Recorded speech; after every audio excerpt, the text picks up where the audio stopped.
Hello, everybody, and welcome to episode 2 of Shooting the Shit, a Tottenham talk show with me, Lee, the Dorset Spur.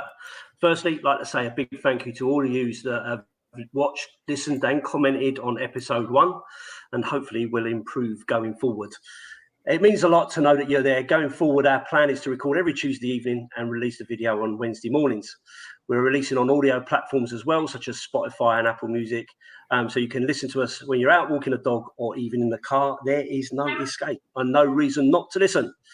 Please do like and share, comments, and give us a rating on the audio platforms, because that really helps us kind of get to know where we're going and gets it out there for other people to listen to. So tonight, once again, I have with me Sweary Alex, Big Flange, aka Dean, and our very own stat man, direct from the Football Manager, Mason. So anyway, let's get started. So what are we going to do? We're going to have to talk about last night's result and the performance. So first things first, I just wanted to go through and say last night's lineup. Okay, just to start, just to kind of ease you in, is this the lineup that you was expecting to play? So last night we had Vicario in goal, Udogie, Van der Ven, Romero, Porro, Maddison, Bentancur, Sarr, Son, Johnson, and Solanke. Was that the starting lineup that you was expecting, and was that the starting lineup that you would have gone with yourself? We'll start off with Dean, because I know he's chomping on the bit to kind of give it a go. No. Come on, Big Flange. Just tell us what's going on. He was moany after the game. He was a nightmare. He was chucking his ticket back in. I had to calm him down by text. Go on, Dean. Get it off your chest, mate. Yeah. I mean, that was the It's like therapy. It's like therapy, Dean. Play down. You tell us what you think. Come on. It is the lineup for sure. That's who I think. If I had to choose, that's who I'd have picked. I'd have gone with that lineup. I may not have gone with Johnson. I would have gone with Kulu perhaps. But apart from that, yeah, that's who I would have gone with. And we played well the first half. We really did. I thought, oh, here we go. This is what we want to see. Great football, like great sort of into movement. Transition was brilliant. But it's just that, why don't we shoot? That's the thing I can't understand. I've got to get off my chest early.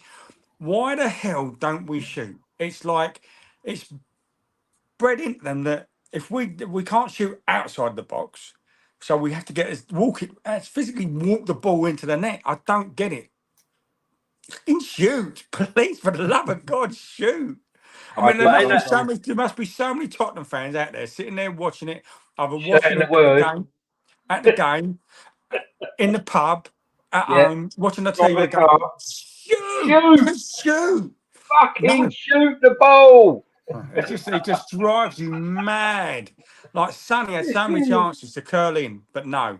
It's just so frustrating. The football we played was brilliant.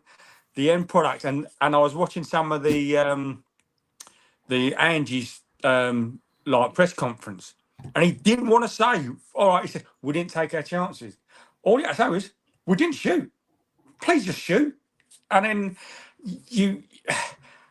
we're so slow once we get into the box that there's no space. So we have to work it from side to side to side to get that little ticky-tacky and then put it in the back of the net. But we didn't even do that. Side to side, and then out it come again. And then it come back in, recycle. But, yeah, I needed to get that bit off my chest, otherwise I'd have exploded. Yeah, I know. We've been talking about it before we even started, so I knew that was coming. I'm just going to pick up on the first bit you said about the lineup, right? Kulu instead of Johnson, right? I've seen that called out quite a bit on different WhatsApp groups and stuff like that. That I'm involved in. The one thing I was going to pick up about that, and I did talk about it last night in the pub when I was watching the game with someone else, and they were talking about Kulu for Johnson. But I think the interesting thing about that is Kulu is now being looked at as the replacement more for Maddison than Johnson. And I think that's probably the bigger question, is if he's going to be the replacement for Maddison when Maddison's not playing, as he did last night, who then are we going to have taking over from Johnson, because Johnson is getting a lot of stick. Like he has been all last season, and he's already started this season. This is a 22-year-old kid, second season, game one in the Premier League.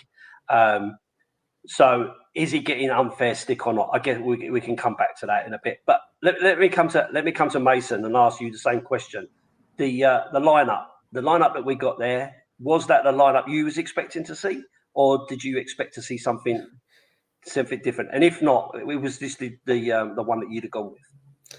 Well, I think the lineup what came out to what I wanted to come out is very different. I expected it to be what it was, but I wanted to see Bergvall in the middle. I love him. I wanted to see Archie Gray even getting a little sniff of game time closer to the start than towards the end, just because it is.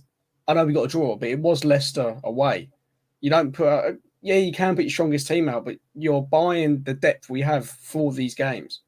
I mean, don't forget Johnson. I think only started because Odegaard hasn't had his work permit yet. So I do think if he was ready to play, I do think he would have started that game.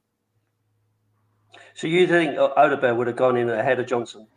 100%. I think he would have gone in and started over him if all paperwork was already there and ready to go, but it wasn't, I'm afraid. But okay, I'm with you. I'm with you a little bit. I'd said to my son when we were talking that it'd be interesting with Basuma out whether Gray comes in because Championship last season would have played against teams like Leicester. This would have been the perfect game for players like Gray and Bergvall maybe to start. But then I could also, when I saw the lineup, I did think to myself, well, is he just going for the players he knows? He knows what they can do. They're technically our strongest starting players. Does he want to get them in there, get the game won, and then bring those players in, bed those players in from a position of comfort, shall we say? That was kind of my take on it when I saw that. But I'm with you. I thought Gray has got a good shout had a good shout of getting in for sure. Yeah. Swery Alex, come on. What do you think? Same question. You saw the lineup. Was that what you was expecting, or you? I was expecting Cooley there instead of. I would have put Cooley there instead of Johnson. Johnson had a nightmare. Even the missus said he was playing bad. But no, that was the only change that I would have made. What I was thinking, you guys have already said. But hands up, I only saw the second half because I was doing a coaching course because my under 12 girls team. So I only see the second half. So Dean was blaming me for watching it. But yeah, no, I thought we played well. But all what you've said, I can only but agree. So I guess just coming back to this Kulu thing, all right, and I'm with you, all right, because Kulu would have played on the right-hand side, generally speaking, but he does seem to have had this shift of moving him into the middle. So I don't think he's getting considered for that position. I think it's between Odegaard and Johnson. And I do think that Ange likes Johnson. He likes his pace and all the rest of it. But I guess the big point in this is how much pace did we see from Johnson and how much end product did we see from Johnson in that game? And I, for one, would have said not a lot. I think we saw a lot more defending than we did going forward for Johnson. I think he had the most tackles made in the first half, if I'm not wrong. I think we saw a lot more defending than him. Which you wouldn't have expected, right? But I think a lot of that was pressing. Like he did an awful lot of pressing in the beginning. And to be fair, I thought at the start of the game, like Dean said, we started off fairly well. We were on the front foot. We were pushing. But what's it all about with this? Not taking your opportunities, not having a pot from distance, or not having a pot even when you're in the box. So yeah, a little bit disappointing from that point of view. So Dean, talk to me about Johnson. What was your view? Was he frustrating for you, or did you think he had a fairly decent game? Like I say, I still think he done well. Like I say, first half he was up and down the wings. We didn't have to defend that much because we just stopped them coming out their own half. So it wasn't like he had to be leggy. But yes, first game of the season, you're always going to be a little bit tired, I guess. But I see him. I can't remember who he beat. He beat a player. Took the ball off him, done a brilliant tackle, took the ball off him, and instead of getting into that real estate, getting down the wing, and then putting that cross in, it's either he slowed down because there was nobody else running in the box, but he allowed the player to come back at him. Right? He put him on the floor and took the ball and was going down the wing. And all he had to do was just keep going and then put the cross in. But for some reason, we don't do it. We don't put crosses in. All our stuff is on the deck. You watch the amount of time that we put it in there. And the one time we did put a cross in, scored the bloody goal. I don't know why we don't do it. It's so frustrating. There must be a reason to play the way that Ange plays, right? But that, get it in the box, there's too many legs. You know, you can't thread that pass through and then have somebody and when we do thread it through and we get lucky, turn and shoot. No, we'll just pop it off to somebody else who might be in a better position. But they're not. You're in the best position. Shoot. If you don't shoot, you can't score. And if you can't score, you can't win. It's as simple as that. I'm sorry I'm ranting, but it fucked me off last night. It really, really I had all this last night, Lee. I had all this last night. But no, he's right. He's right. And he's not even on the WhatsApp though, mate, is he? He's No, not even on is he? WhatsApp. No. Which is a godsend, really, because otherwise he'd have been in all our WhatsApp groups. Otherwise, so it's lucky, really. He's too old to understand that technology. But no, he's right. We by the time we get in the box, you know, into a good position of scoring, half of the opposition, or if not all the opposition, are in the box, and you've got no chance of scoring. Absolute none. And if you do, it'll be a rebound if you're lucky. Like, you know, we'd be even in the build-up. We had positions where we could have took shots from, but we don't pass it. Nobody wants it. It's like a hot potato, you know. And then all of a sudden we start passing to the side and the back again. So, but yeah, we can get to the position of scoring a goal, but they just don't take the initiative and do it. No one's got the bollocks to do it for some reason. I don't know what it is. I mean, you saw Ange last night. Sorry, you see Ange last night bending over with his hands on his knees. I mean, you can imagine what he's thinking. You know. Well, that was right at the end. That was right at the end. Right at the end. But he's probably thinking, "What have I got here?" You know what I mean? Just like the previous two. You know, because you can't keep blaming the manager. So. No, I get it. I get it. I just wanted to go back on the point about taking our chances and stuff. This is exactly why we've brought Solanke in, right? In my opinion. So Solanke is a guy who can help. It's not just about scoring the goals. It's about his hold up play with his back to the goal and so on, and bringing other players into it. But he also needs something played to him to give him an opportunity. So it was his debut last night, and we can talk about his overall performance in a sec. But if he's not getting, if the crosses aren't coming in any shape, because there was hardly anything coming in along the floor or in the air. Now, and we know he can head the ball as well, right? So the main person I've seen getting called out a lot has been Johnson, right? But the other one that people don't always want to talk about for fear of it being brought up against them is Sonny. Yeah. So I hear the groans already. So just wanted to touch on that as well, right? But before we talk about Sonny, let's just have a quick chat about Solanke in terms of his debut. How did you think he went? What did you think of his overall play? Let's have Mason have a go. I think going forward, I think Solanke will be a massive player for us, especially what you said in the build-up. He's not there, obviously, just for the goals. And just already said he loves his hold-up play. He loves his build-up play.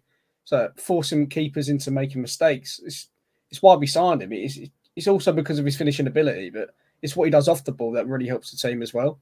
But noticing at the end of the game as well with Solanke, which I think Porro coming off kind of did, I don't know, stop the chances of us trying to get a last ball into a finish, is that we had two massive aerial threats in the Leicester box towards the end, Richarlison and Solanke, but there was no crosses coming in because we had no Porro.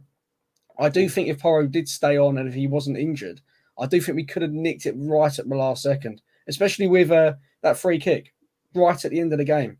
Instead of having, who was it, Bergvall cross it in, imagine Porro get it pinpointed to Solanke or Richarlison's head, and it got to their head anyway.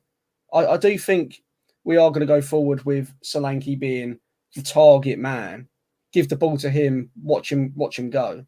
But even you touching on the whole Son thing as well, I think that kind of hindered a lot of his Solanke's ability on his debut as well. Because what happened? What the fuck happened to Son's touch?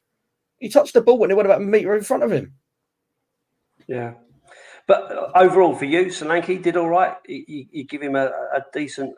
You didn't think he, because I've seen him being called out as a donkey already. It's game one, and I've seen him slated already, and I'm like, I'm not sure that he's that bad. I thought he didn't do too bad. There was a couple of half chances in there that instead of going with his head, he probably should have had more time than he thought. There was a couple of opportunities in there that maybe he could have put away, but overall, I thought his play weren't too bad. I thought he got involved in an awful lot. So, I thought he was. I thought he was decent. Alex, what do you think? You think you okay with Solanke, or did you think he was a poor game? No, I thought he done quite well. I mean, I only saw the second half, but I think he played quite well. I reckon he's going to move forward with the team. I reckon he's going to be quite exciting. Better than Richarlison. That header that he missed. I mean, he was about 10 yards off, wasn't he? Stupid. Yeah. But no, Solanke, I think he played quite well. It'd be good to watch him. Yeah. Dean, what do you think? Yeah, I don't think he's done bad at all, really. I don't know why he's getting the hate he's getting. Yeah, we didn't win. But because of the first half, it feels like we lost. And that everybody you speak to, Spurs, it feels like we lost. I know it's keep the faith, trust the process. But you've got proven goal scorers and we're not shooting. And I know I'm going over this again, but Christ, you're right, they do. So this is shooting the shit. We are shit at shooting. Honestly, mate, I don't get it. Please take the shot. Shit in the shot, we should call it now. Shit in the shot. Shit at the shot. The Sonny, it's like Mason said, where's his touch gone? His touch used to be perfect. It was stuck to his foot. And he's not putting a crosses in either. He'd always bang across him. As soon as he could get it on his left foot, that'd come across. Or he'd bring it in, so I put it on his right foot and take a shot. He's just passing it out wide now.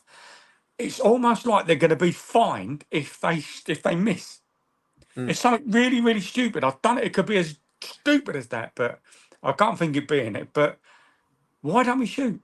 When we sit and we watch them warm up, again, they're at my end of the pitch when they warm up. We spend 25 minutes taking shots at Brandon and Vicario constantly. Yet in the game, we don't shoot. And we shoot from outside the box when we're warming up, but we don't shoot. I just want somebody to explain it to me. I was just a bit like, you're looking at Leicester, right? So one of the things that I've thought about previously in this game, right, is that generally speaking, teams that are coming up from the Championship, they've either got for them the momentum of them doing so well in the Championship and getting promoted that they kind of carry that on for a little bit into the Premier League, or they have that we've got nothing to lose scenario. We've got nothing to lose. Everyone's against us. No one's expecting anything of us, so we'll just give it a good old go and we'll stiff up a lip, all that kind of stuff. And so and Steve Cooper is good at that kind of thing. I didn't feel like Leicester had the momentum, but I do think they had that steely determination. And I think the halftime conversation that Cooper would have had with the team is, listen, they've thrown everything at us, kitchen sink. They've had 71% possession and all the rest of it. It's still only 1-0, boys. It's still only 1-0. So there's always that opportunity for us to get back into the game. So I think that made it a lot easier for them in the second half. And then we did put them under a bit of pressure in the beginning of the second half, but that just went wayward. I think there was I think I said to you, Dean, there was a moment in the game where Leicester had an attack and it lifted the crowd. And once you've lifted that crowd and our team, our boys' heads go down, it felt like it was on the cards. It was coming. Anyway, I'm jumping a bit far ahead, so apologies. Let's just come back. Alex, talk to me about Sonny. I'm sure we'll get a lot of hate for being a bit honest about Sonny, but I think we need to have a conversation about how poor he has been for a while. Even though he scored plenty of goals last season, to be fair, he still had a poor season from his point of view, from his standard. And I didn't think he had a particularly good game yesterday. I personally, I think I said before in the last chat that I can't work out why he's the captain or what he's the captain because he doesn't come across as a leader. He doesn't direct the other players. When the shit's hitting the fan, he's not cheering them up as far as I can see anyway. But his touch, he's just outrageous. He's just lost it. I've just trained 12 under 12 girls, like 11-year-old girls. I've got better touch than him. It's just very, very sad to see because, the other season where he was on fire and he couldn't do anything wrong. Now it's like he's just gone off the boil. So who knows what's going through his mind? But I do think his days come really. So he's got it'd be another sad day to see him go. But if he doesn't improve, off Big Aaron, he's got to make a decision. If he's not playing, don't play him. Yeah, I mean, it comes to something when you are taking your captain off. Even though, to be honest with you, I felt he probably needed to come off a bit earlier than he did. I did think though, just moving on from that slightly, Maddison. I thought Maddison had a really good game, especially in the first half. I thought he played really, really well. The cross into Porro for the goal, I thought was really, really good. And I was surprised to see him go off as early as he did, because I felt he was probably our best player on the pitch on the day. What's your view on Maddison, Dean? How did you feel he did? You agree with me, or? Yeah, I do. I mean, I think he played really well. Everything went through him, right? Everything. Yeah, I mean, his nickname should be Diarrhea, mate, because everything went through him. It was ridiculous. Like it was him coming short for the ball. So yeah, I think he had a great game. I couldn't understand him being taken off. Yes, his energy levels were dropping, but it was dropping because of the way Leicester were playing. But we still needed that linchpin. If you take Basuma off and then you take Maddison off, you still need somebody that's got that mindset, that skill with the ball that can thread that pass. I don't think, like I say, I don't think we had that. I think it affected the team when he went off. Yeah, I guess for me, right, because we were saying earlier that our attack tends to be thought of that it's coming from the wide players. Son's not putting any balls in. Johnson's not putting any balls in. So your only other opportunity then, especially against a low block, is a magician like Maddison, right? So when you take Maddison off, you've basically nullified your attack totally. You've got where's it going to come from essentially? Well, that's it. You take them away. So then we've got to play different. So you do play out to the flanks and then run down the flanks, which is fine when we've got two speed merchants that can do that. But Johnson, for some reason, wasn't going full out. Whether he was worried about first game of the season, pulling a hamstring, then being out again because he is kind of like injury prone. And then Sonny runs and runs. He's like the Energizer Bunny, but he's just not putting the crosses in that he used to. I don't know what that is. It can't be a confidence thing because Sonny's he's just full of it. He's full of confidence. But there's something in the background, whether they're not happy, because they used to come out and have a laugh all the time. Whether and just try to say, right, you want to win something, you've got to man up, you've got to show me what you've got. And because they don't seem happy anymore. I don't know what it is. You said about Sonny though, Dean. Sometimes he looks like he's been left out as such. Yeah. Like he's looking for the outside in. He hasn't got to go. I mean, if the amount of times Sonny gets substituted, like 80th odd minute, like 75th minute, is a lot lately. So is he carrying something? Is it attitude? What is it? I can't see it being attitude because it's always, you listen to him talk, he is so positive. It's just the way he is. But he needs to be benched just a couple of games. Is it his end product though? Like for me, I've always believed if it's not working, it doesn't necessarily mean the player's bad, right? If it's just not working on the day, and you just need something a bit different, right? But it seems like with Sonny that's happening a lot, right? And if he's your captain is generally one of your better players, and all the rest of it. And listen, I'm not against him being subbed if that's what it needs, fresh legs or whatever. my concern is who are you bringing on for Son? You know, who's taking up that position? Who's going to come in there and kind of do the workload that he's going to do? Because for me, and I know I'm going to go off a little bit of topic here, I'm just not a big fan of Werner at all. I just feel he cuts back far too much, and for someone who's supposed to be really fast, I'm playing on the wrong side. struggling to find him taking anyone on, like, you know, bombing past people. Struggling to remember when that's happened. So that's what kind of concerns me a little bit from that point of view. Is how he does that. I know we ended up with Richarlison playing on the left and Werner playing on the right. So maybe that's another option. I don't know, but again, I don't think that Richarlison's best position is on the left of an attack. You know, he's more of a target man for me. But you know, what do I know? I'm not a football coach like Alex, so I don't really know. So, I just want to touch on. So we saw Bentancur go down, injured. Looked like quite a bad one. I've heard that he's a concussion one and that he was up and talking and everything else. I haven't heard any more about that since to see whether he's, you know, whether there's a long-term injury in there or whatever. But he definitely won't be playing at this weekend because obviously he'll be a concussion sub. So I guess my question around this is does that mean Basuma comes straight back in after his one-match ban?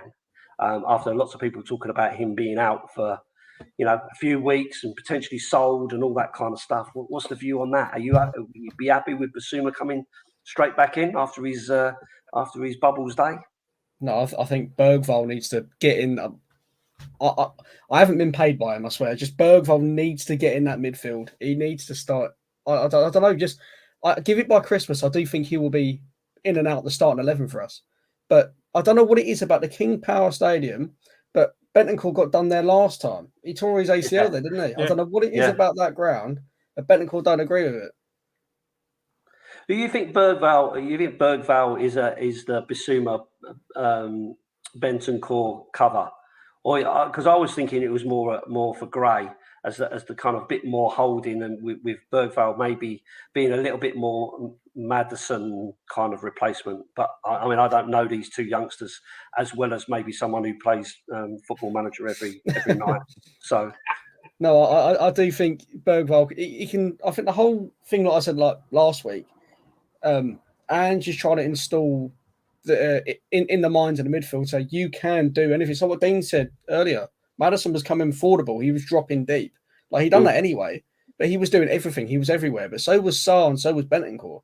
So I do think he's trying to install in our midfield that if Maddison can do it, you can do it. If Bergvall can do it, you can do it. I think he's trying to give this whole sense of the midfield is one machine. They're going together, not you do this, you do that, you do this. So I do think anyone at the moment can slot into Basuma's, say, piece in the 11 is because, I don't know, say Gray, as you would say, Gray. I think Gray's better defensively. I think he would be better suited as the Basuma role. But I think anyone can do it in our 11. I think that's what Ange's trying to get into the minds. Yeah, no, I agree with that. I think he's all about players being able to play multiple positions. You know, because like we talked about in the last episode about the players we've got and who's covering where and where we're short. And there is an awful lot of overlap between players being able to play. You know, like we said, Spence. He likes Spence because he can play right wing back or left wing back, arguably, you know, and then you've got Gray who can play right wing back, or he can play central midfield or right wing or whatever, and Kulu can play Maddison's role. He can play on the right, he can play on the left, he can play as a striker, you know. So he's looking at that for them to be able to play everywhere. But it still takes us back to the fact that we are reliant on two very, very young players and potentially a third very young player in Odebear coming in as well, and some of these other guys. I mean, you know, let's be honest. Let's be honest. When you look at it, and you've got Udogi, who's only a very young man. What's he saying? Like 21. Yeah, 21. And Sarr, I think he's what's our old Sarr? 21. 22.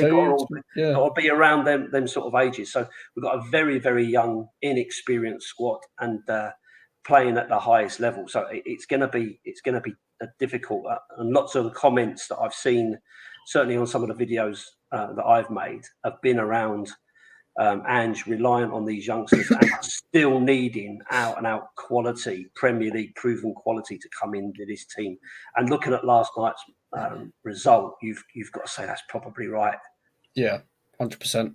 I think going into the transfer window, they said they want experience, but I'm yet to see an experienced player walk through the door other than Werner on loan. So, as I say, I think I know it won't happen ever, but just like a player like Gundogan, he's going back to City. He's experienced. He's a great player. Just someone of that premise to get into the team. So just get a bit of experience. I mean, we had Perisic, but he didn't really fit any style of play that we had after Conte. But I do think we need, instead of just constantly getting in these younger players, which is good and all, like, fair enough, they're great prospects. But I think we do need a few more experienced players, maybe even just, as you said, Premier League proven players. Maybe not even experienced, just people that have been about the league and know what it's like to start for a team. Yeah, I just a bit, I personally thought that Gray and Bergvall did okay when they came on. I thought they didn't look totally overawed. I know Bergvall had a bit of a mishap and he got a right rollicking off of Vicario.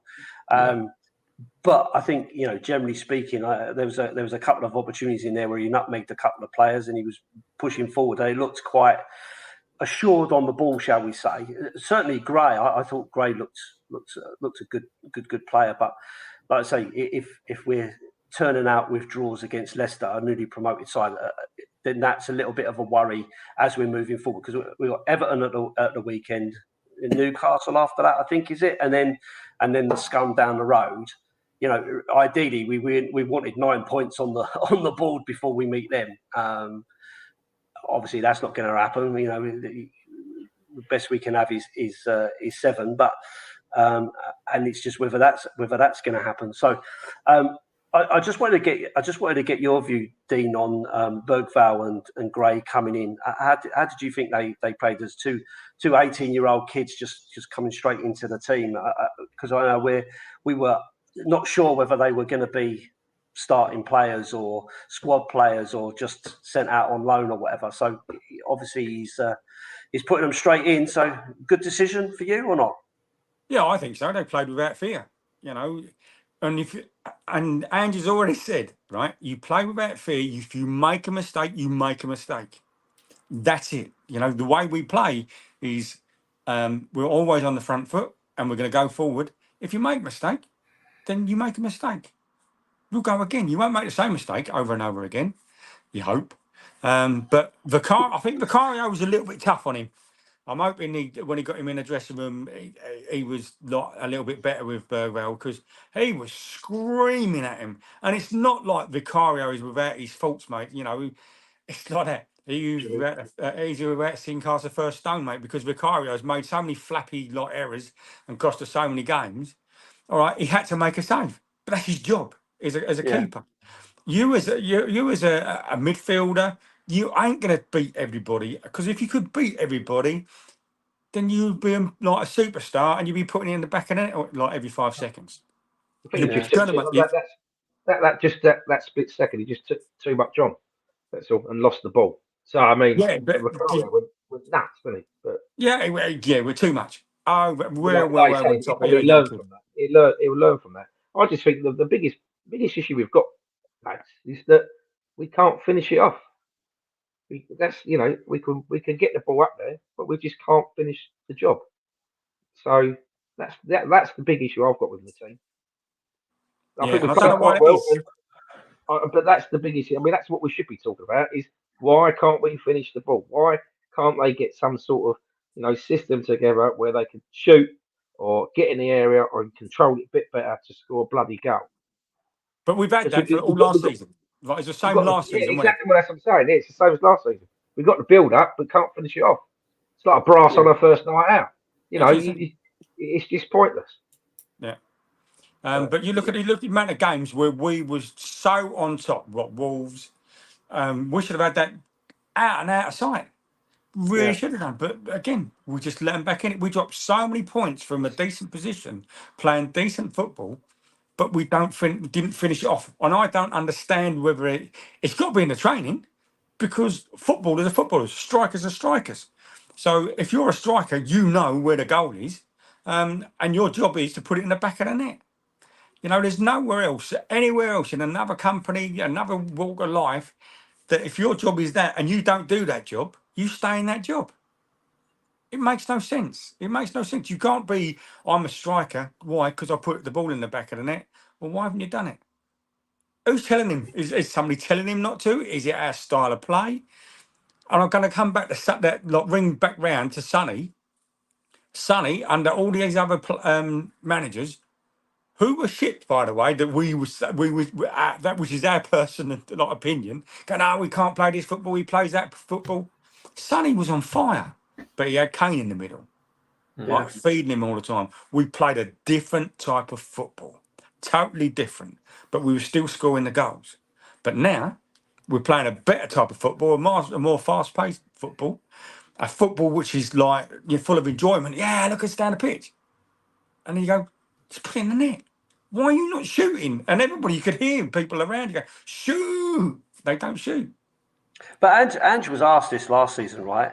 Because he commented, didn't he? Are you saying that I'm telling the players not to shoot? Do you remember to a journalist? I can't remember what game it was after. They said to him, you know, are you going to let them? Are you going to let them have a go? He's like, I'm not stopping them, mate. You know, it was a bit like that. There's somebody, though, Lee. Somebody has got to be saying, right, we want to play this ticky-tacky football. We want to go side to side.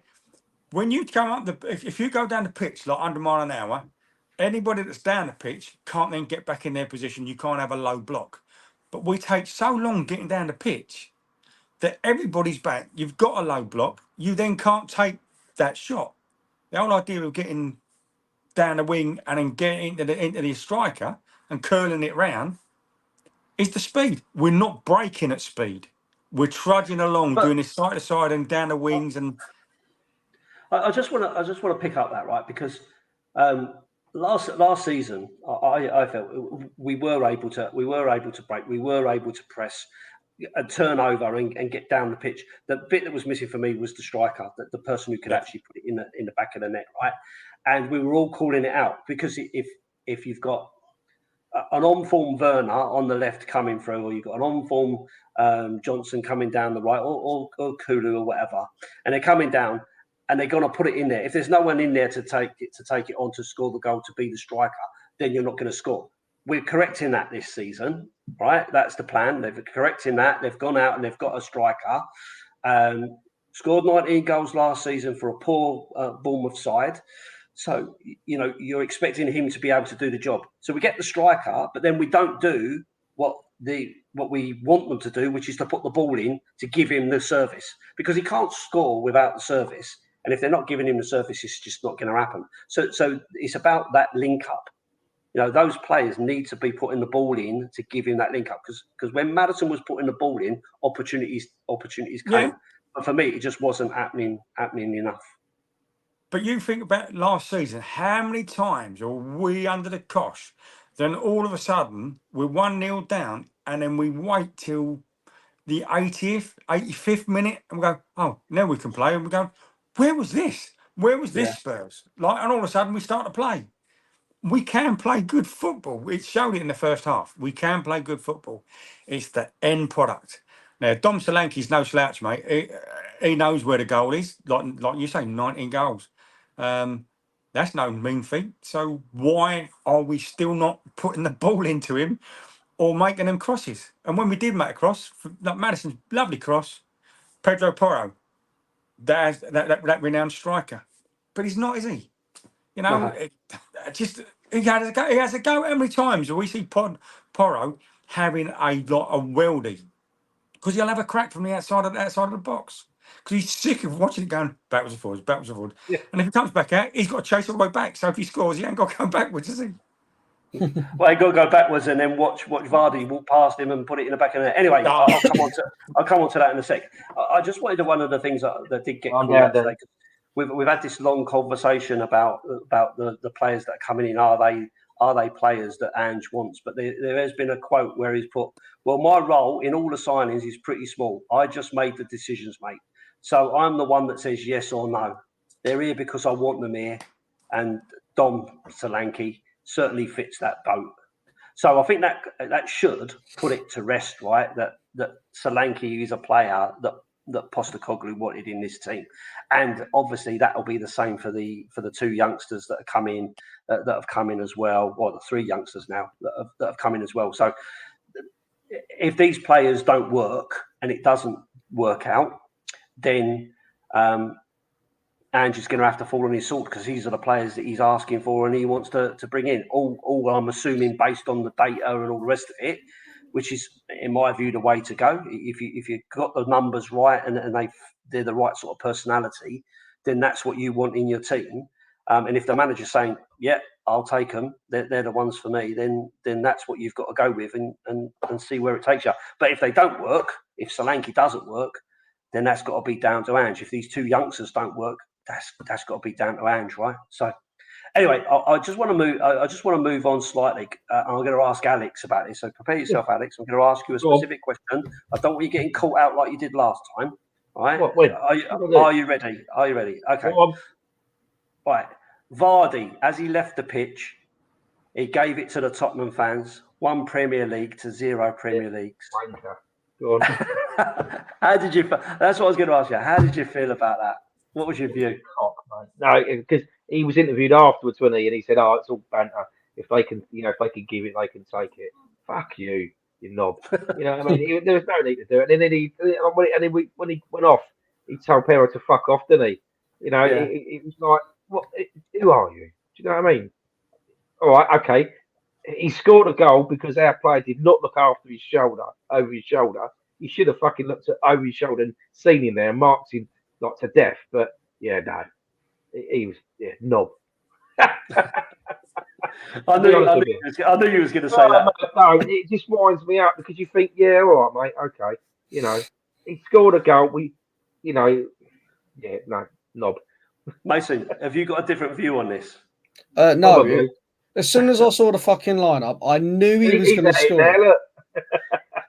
Monday Night Football, Jamie Vardy, surprise captain of the side, who hadn't trained in pre-season, hadn't trained all week.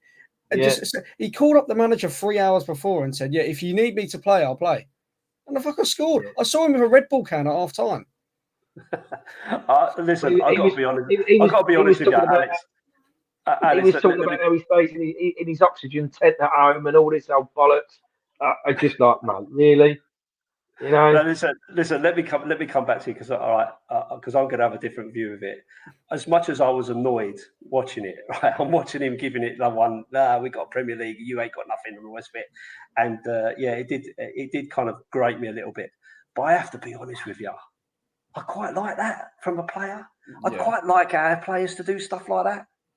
I like that bit of character. I like that bit of character because I would love to believe that the Tottenham fans were giving him absolute pelters about his misses and having to keep playing so he could play off a league. The crowd did, didn't they? The crowd did quite well.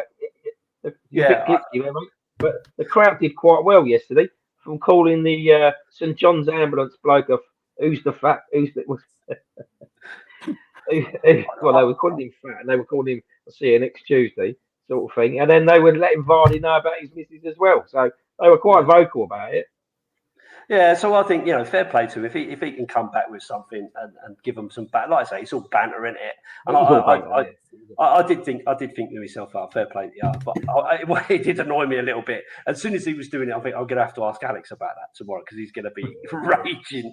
He's going to be raging about it. Right. I literally wrote down because you obviously said like, what do you think about Vardy? I wrote down if it was one of our players, I'd say I'd fucking love that. But it's just because it's happening twice. It's like, fair enough. He's going to do something like this. At the end of the day, it's Jamie Vardy. He will do something stupid or just something to get under your skin, really. Yeah, because that's the sort of guy he is. But me personally, I actually quite like that. I do, not when it's being done to you. I'll be honest, but I do respect it to a certain extent. I do think if we're giving him some shit, then he's fair play to him to be able to give it back. But his goal was annoying, though. His goal was annoying. But I told my girls last week to be aware of who's around you. Look over your shoulder. Watch if you don't just keep looking at the ball, look at who's around you, look at what's happening. And we didn't do it. We were too busy. He didn't look over his shoulder, and Varney was behind him. Yeah, but we're talking about Romero, right? Yeah. Running towards the ball, losing the one player on the pitch who we know is gonna cause you some problems. If anyone was gonna score last night for Leicester, it was gonna be Vardy, right? Because whether we like it or not, he's a quality player. He knows where to score the goal. He knows the positions he needs to get. He's been around long enough, right? But at the same time as calling out Romero, I think for me the other one is Porro. I know we've just given him a bit of quality for scoring the goal, but then at the same time as that, he's standing there looking straight at him and not getting close enough, wrong side of him, and all the rest of it. So for me, I would say, Porro, what are you doing? You need to get back there and defend. And I know he don't want to because he's just had to run all the way back after scoring goals and stuff. But that's his job, right?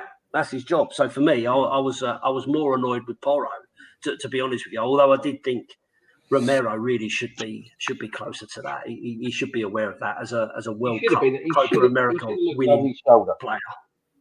He should have looked over his Vicario, shoulder.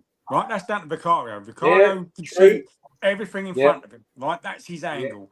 We are looking at the numbers of the player in front, and we're looking for the shoulder, the guy to the side. Vicario can see him standing in so much space. Where's that ball going to come to, right? Yeah, but he's ball watching. He's ball watching like this. The ball's going over. He's ball watching because he ran over that way. So when he's headering it, he's going in the wrong direction. Yeah, but the thing is, right? They had 7 players out. Right, give Leicester their credit at home. 7 players out. The guy hasn't done any training for weeks and weeks. Comes in. And the one chance he has, he smashed it home. We don't do that. We don't get that one chance and smash it home. We go, okay, well, I'll chest it down. I'll push it over to you. But so, I put a lot of the blame on Vicario. Vicario should be marshalling Porro. He should be telling Romero to get back or whatever. Because you know where that ball's coming. That ball's only going one place, right? It's going on Vardy's head, right? It's simple. But like you say, though, I mean, the keeper's got to look at not just the ball, but the play around him. Again, when I teach Sophie, I get her to watch not just where the ball is, but who's around her, and she can call out, watch this, watch that player, watch that player. Why can't Vicario do it? You know what I mean? Well, it's that. Yeah. So when you're at the game, right? We're sitting at the game. I'm at front row, and you can see where that ball's going. You're sort of shouting at the player, going, look at him. And they don't take it must be like a million voices like shouting at them. They don't take a blind bit of notice of you. But hello. You've just changed position on the screen. Hey, I'm moving. Celebrity squares. Hello, you there, Lee. Look you down at him. Look, I can see on the top of his head now. Yeah, so it's just strange that the guy that's looking at everything that's going should be marshalling his defence. That's his job. His job is to marshal up defence. But it's not as much as I hate it because we didn't lose, we drew. But the play that we done was first half was outstanding. Just didn't have the finishing touch. Yeah. I think you've mentioned that a couple of times. Anyway, I just because time's ticking off. We're at 49 minutes. We did have a few. We did have a few comments on the first episode. So thanks to everyone who commented on the first episode and stuff. It's great to see these things going in there. So just going to call out a couple of them. I've got them written up here so I can read them out word for word because this one tickled me a little bit. Alex Hansen. What a stunner I am. No, the more comments were about your poor headphones, to be honest with you. Yeah. So has Spurs TV, he said, we are where we were in 2005, signing young players again. However, back then it was a reset as we let the likes of Jamie Redknapp, Tarico, etc. go and needed a fresh long-term approach. 20 years on, we are doing the same thing again, except we have a brand new stadium, etc. So why did we build it? The same transfer policy back in 05 shows we haven't got better as a club, mirrored the only trophy in 2008 under Levy. At some point, we have not got to be told to be patient. 20 years is patient enough. We should be winning things, buying established top players now, not just youngsters as before. Showed nothing has changed. How do you feel about that? I think that's a fair comment, to be fair. Yeah, it is. I mean, that's a bloody good comment. We're kind of like slightly delusional in a way, because when we was on our cup runs, right, that was like eons ago, like the 61 season. That's when we was at our best. I mean, I've seen this just a bottom of the league relegate. It's been terrible. But at the same time, I do like. I'm not a Levy apologist or anything like that, right? So far, we could have spent money, but we didn't. And if we had spent money, without his captaincy, should we say, would we have been up and getting his financial fair play? Would we be getting the fines? Would we be getting all the other bits and pieces? Because we have spent, I think we spent like, was it 150 to 200 million already? But not on a single player. You look at Caicedo. Look at Chelsea. Caicedo, is he worth 100 million? No, God no. So I think it is a balancing act for sure. Because I mean, like I say, if City get found out, it just seems like they're almost like made of Teflon, because everything seems to bounce off them. But if they get found out and relegated, yes, they've still got the silverware. But what does that actually do? I mean, does it impact everybody? Not really. Just everybody moves up a space. No, to be honest with you, I thought it was a fair comment. I get where he's coming from. It's been 20 years without anything, and it does feel like we're just constantly doing a reset. Every year is a reset, a new project, and so on and so forth. And new manager. But we've been so close. We've done well. We've been so close to kind of getting so we just never got across the line. And we do say, you got to be patient. So, and football is an evolution, right? You're always going to have to evolve the team. You do have to have a longer term project. You do have to have plans for players to have longevity in it. It makes sense to me to bring 18, 19, 20-year-olds into the squad. But are they going to be good enough for now? Because the fans want something now. It's been so long. We've been so patient, and it's just not happening for us. And it's just, it's just not acceptable as a fan base to keep going through it when you're supposedly and I'll use inverted commas, a big club. That's what I was about to say to you, Lee. Right, so let's go back to the big club thing. Yes, we're top 4, top 5, top 6. But you look at the people below us. They play, a good style of football. You look at Wolves, you look at Villa, you look at Brighton, you look at Forest, Bournemouth. They all play good football, but their fans are not going, oh yeah, we want cups, we want this, we want that, we deserve it. Why? Villa do, because they've got a massive history. Well, but everybody else, no. Should we just be happy, clappers, with like a good day out, a good football, and winning? And yeah, exactly. So, all right, we might not win the cups, but hopefully we're entertained. So, but that's when it becomes the tip. If you're not entertained, the football shit, and you're not winning something, that's when the clamour starts. Yeah, mate, you're always entertained when we go out there. I'm on the juice. Thing is, then I'd make you right if it was about the day out. Do we deserve it? But I think when we see like holdbacks in, say, the transfer market and stuff like that, we pay the most expensive tickets in the league. Yet we don't see a lot of them. Obviously, recently the investment's been insane, as you say, but 200 million so far, 300 million. But it's just when I see where the success coming through after all that money spent, then I'll be happy. It's just like I get we should be grateful that we have got a big club, or as you say, inverted commas, big club. But I don't think we should be happy settling for top 4, top 5. I think if we are up there anyway, we should be competing for titles, especially with the money we pay. I think. Sorry. No, good. No, you're right. No, I think you're right. I think you was going along the right road. I totally agree with you. We're paying top dollar. We want to see good football, but we want to see an end result, right? Mm-hmm. Of course, yeah. Yeah, And we do. I agree. Yeah. We have suffered, but many clubs have suffered. So let's just putting that bit out there. But like Mason says, we pay one of the highest ticket prices, whether it's season ticket or whether it's day ticket prices, any club in Europe. Yeah. There's not many more that paid us. But yeah, I mean, City are cheaper than us, right? City have got a massive ground. They've got all that car park and everything else around it. Yet their fans hardly ever turn up, and when they get to see them lift trophy after trophy after trophy, that's what rattles you. That's what rattles me.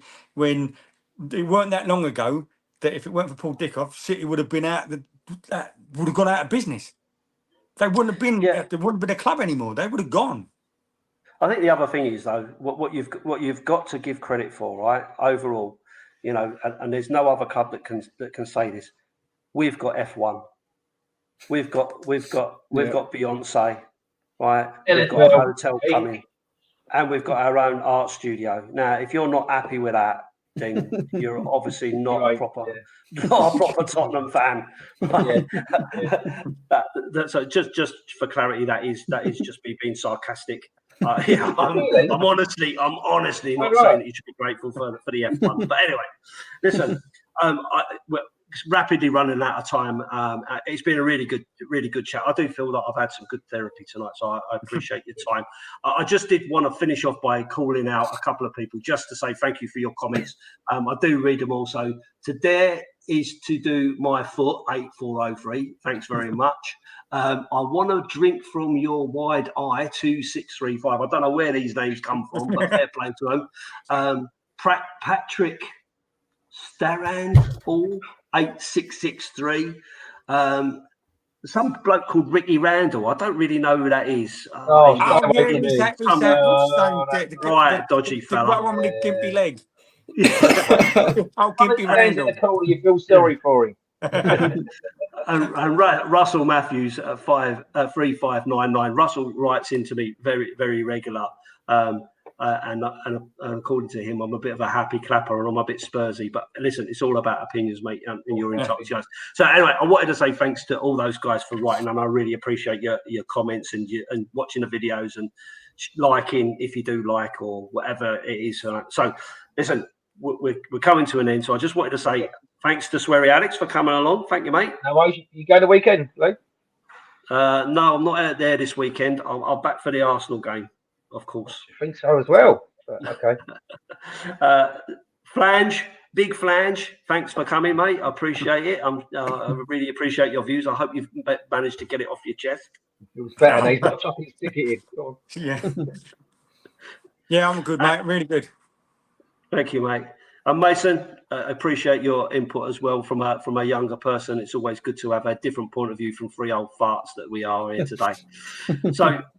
We'll call it a day there. Thank you to everybody who's potentially watching this, because obviously it's recorded. I appreciate it. Please do give us your comments. Please do try and listen on the audio platform as well. And if you do listen on that, if you can give it a 5-star rating, that really helps the channel. Apparently, that makes a big difference. So if you're going to listen on that, please do that as well. I appreciate your time. Thanks everybody, and we'll see you on the next one, and it will be released on next Wednesday. So thanks again. Speak to you soon. Up the Spurs. Up the Spurs.